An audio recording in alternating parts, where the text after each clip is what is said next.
Assalamualaikum warahmatullahi wabarakatuh. Baiklah anak-anakku sekalian, setelah kita mempelajari kemarin yaitu materi tentang klasifikasi, apa itu yang dinamakan klasifikasi dan pengelompokan klasifikasi, dan juga kita sudah pelajari bersama yaitu tentang tujuan dan dasar klasifikasi. Bahwa pada pelajaran yang kemarin pertama kali yang menemukan klasifikasi itu adalah Aristoteles. Setelah itu disempurnakan oleh Carolus Linnaeus, ya. Pada klasifikasi menurut Aristoteles bahwa makhluk hidup di dunia itu dibagi menjadi dua kerajaan besar atau kingdom, yaitu kerajaan tumbuhan dan kerajaan hewan.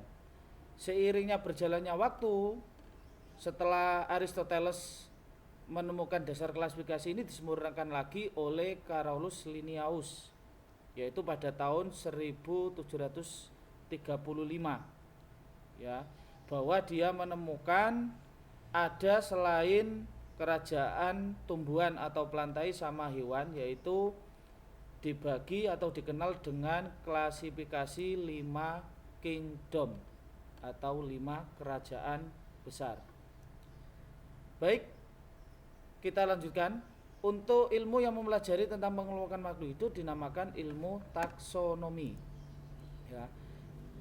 Klasifikasi menurut Carolus Linnaeus bahwa makhluk hidup itu dikelompokkan menjadi 5 kerajaan besar, yaitu yang pertama Monera, ada kerajaan Protista, ada kerajaan Fungi, ada kerajaan Jamur, ada kerajaan Plantae, dan yang terakhir ada Animalia atau hewan. Yang pertama Kingdom Monera. Kingdom Monera atau dikenal dengan kerajaan Monera, dunia Monera ini adalah makhluk hidup yang memiliki sel satu, ya. Bagaimana cara mengamati hewan ini? Beberapa jenis Monera berupa batang atau berbentuk koloni. Organisme ini tidak memiliki inti sejati atau prokariotik. Sebagian besar bersifat heterotrof atau tidak mampu membuat makanan sendiri. Cara perkembangbiakannya dengan pembelahan, dan ada beberapa jenis yang melakukan yang namanya konjugasi. Konjugasi itu adalah perkembangbiakan generatif untuk makhluk hidup yang belum dapat dibedakan jenisnya.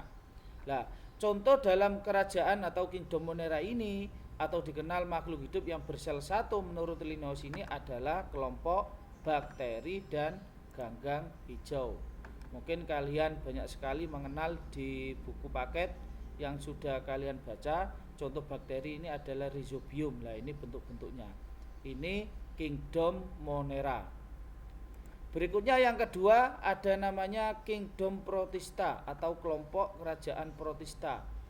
Anggota dari Kingdom Protista ini terdiri atas makhluk hidup yang bersel satu dan ada juga yang bersel banyak. Umumnya Protista ini makhluk hidup yang sederhana dan hidup di daerah yang berair, ya. Jadi beberapa diantaranya menyerupai tumbuhan, yaitu memperoleh makanan dengan cara fotosintesis. Ada yang menyerupai hewan dan ada yang menyerupai tumbuhan. Bahkan ada yang menyerupai jamur, ya. Jadi bedanya dengan Kingdom Monera tadi, kalau ini ada yang bersel satu dan bersel banyak.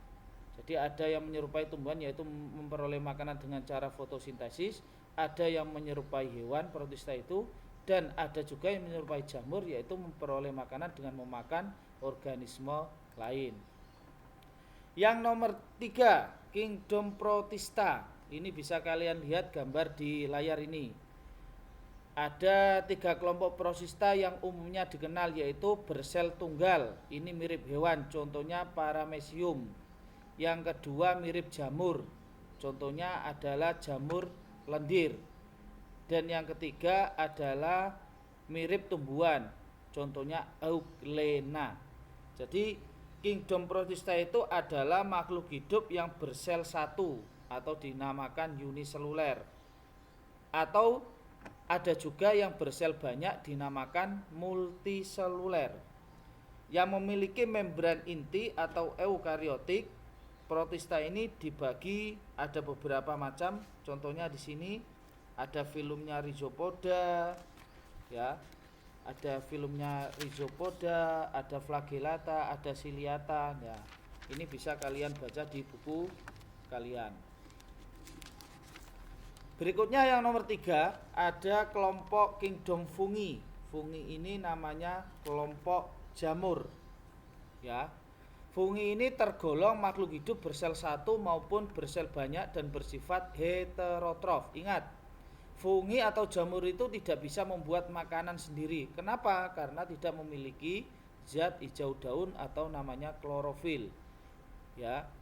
Jadi cirinya di sini mempunyai inti sel, mempunyai dinding sel, tidak mempunyai klorofil dan tidak mempunyai kemampuan untuk berpindah tempat. Jadi tidak bisa berpindah tempat atau bergerak. Ya, itu termasuk ciri dari kingdom fungi. Fungi ini terdiri atas 4 divisi. Ada Zygomycota, ada Ascomycota, ada ada yang nomor 3 Basidiomycota, ada Deuteromycota. Ya, itu nama-nama istilahnya. Ya.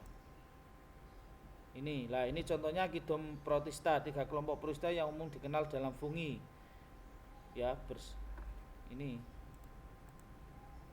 Terus berikutnya, setelah kita mempelajari fungi, ya, yang nomor 4 ada Kingdom Plantae. Kingdom Plantae ini sama yang dikemukakan dengan Aristoteles, ya. Jadi intinya apa? Kalau menurut Aristoteles bahwa makhluk hidup itu dibagi menjadi 2 kelompok besar, yaitu tumbuhan sama hewan. Kalau tumbuhan dinamakan Plantae, kalau hewan dinamakan Animalia. Setelah ditemukan lagi menurut Carolus Linnaeus, ternyata ada yang selain kelompok tumbuhan dan hewan. Ada 3 tambahan tadi, yaitu Monera, Protista, dan fungi. Sekarang Kingdom Plantae atau tumbuhan. Tumbuhan ini termasuk makhluk hidup yang tidak dapat berpindah tempat, memiliki sel eukariotik dan bersel banyak serta dapat melakukan fotosintesis.